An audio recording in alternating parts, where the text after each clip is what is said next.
So what's the real reason I bought a Tesla? If you didn't know, I have a 2024 Tesla Model 3, my first electric vehicle ever.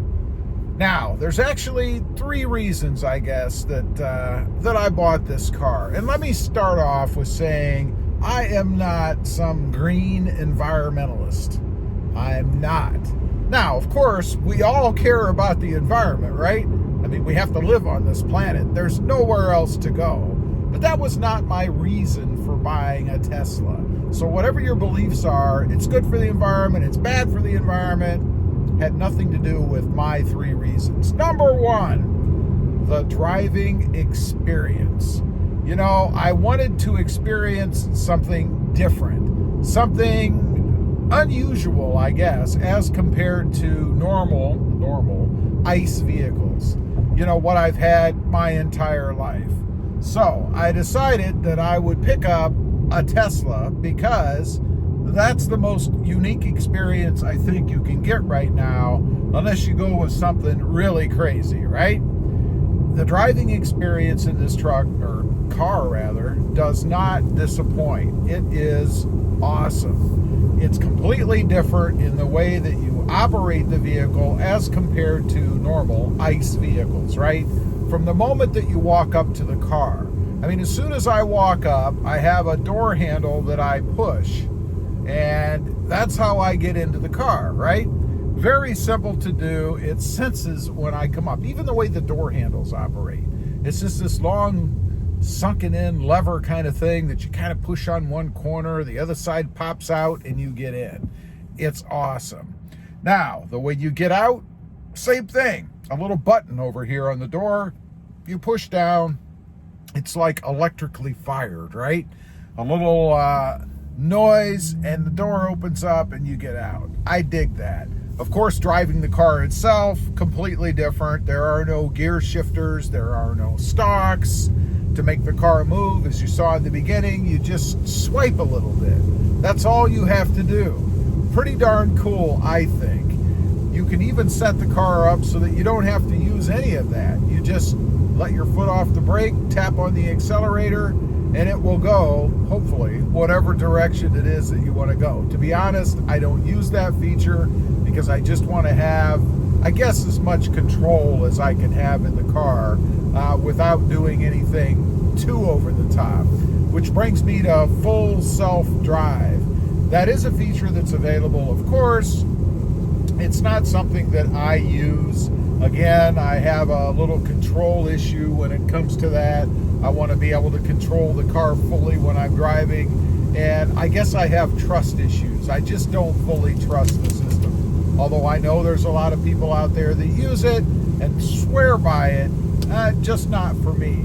A matter of personal preference, I suppose. Filling up the car, re-energizing it.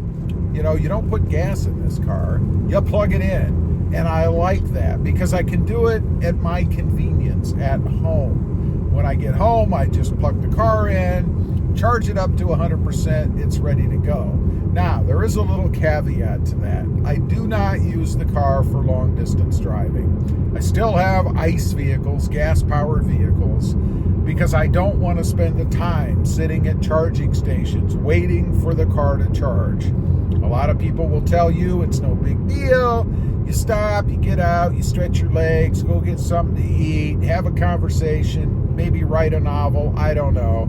That's not for me. I'm too impatient. When I want to go, I want to stop, fill it up, and take off. I don't need to spend half an hour, 45 minutes, whatever it is, at a gas station. Not my thing. Personal preference again. Next up, the uniqueness of the car. And it is unique. It's unique, again, from the moment you step up to it till you get in. It's very simplistic inside. All I really have is a steering wheel with a few buttons on it and a big screen sitting in front of me. That's it. I don't have all of the vents and buttons and gauges and all that junk. None of it. Everything is done on the big screen. And I'm a big fan of tech anyway, particularly the screens. So I really dig that. I think Tesla has done an awesome job with the system.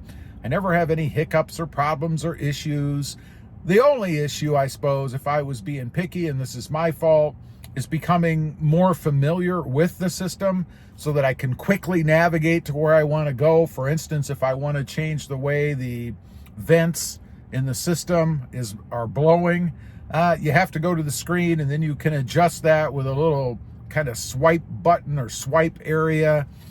I'd have to look to find it. I don't know exactly where it is off the top of my head, but that's just a matter of learning what you're doing and how to use the car, which I find kind of fun too. I think it's interesting to discover stuff about the car, get used to using it.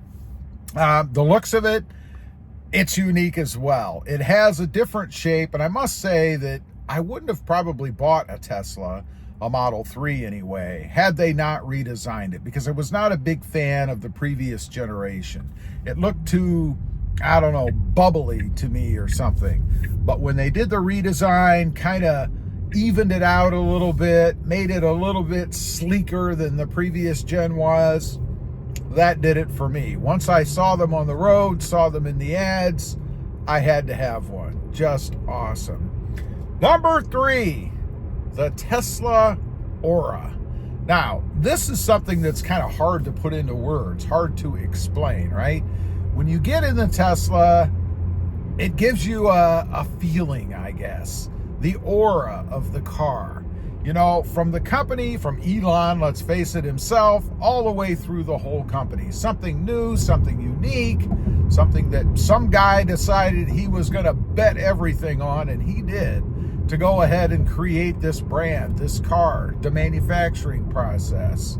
And you kind of get that feeling, at least I do, when I get in the car. It's like I'm driving something around that is, I guess, unique, again, compared to everything else out there around. There's nothing else like it, in my opinion, and I know there's other EVs on the road, of course, but for me, Tesla is king. Tesla will always be number one, unless the others do something revolutionary, I guess, or Tesla takes a complete U-turn and does something horrible with the car.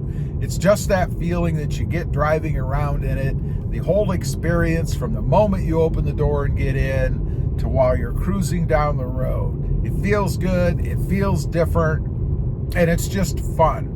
And that's probably the last thing I would add. A bonus number 4 is the fun factor, and this is true of any EV. They're quicker, they're faster, they're more aggressive. The 0 to 60 times are much, much quicker than normal ICE vehicles. I mean, if you go with a supercar, which of course you're in a whole different league then, you might get close to what the electric cars can do. But otherwise, they're just a blast to drive. I love the speed, the acceleration off the line, just makes it more fun. Anyway, just wanted to kind of give you guys the real reasons why I bought this car. It comes up on the channel. Occasionally I'll get the offhanded trollish comment about I'm a tree hugger, or, you know, about buying into this green deal or something. Absolutely not true. I bought this car because of those 3 reasons. Leave a comment. Let me know if you own one. Why'd you buy it? I'd be curious. Thanks for watching. Stay safe out there. Bye.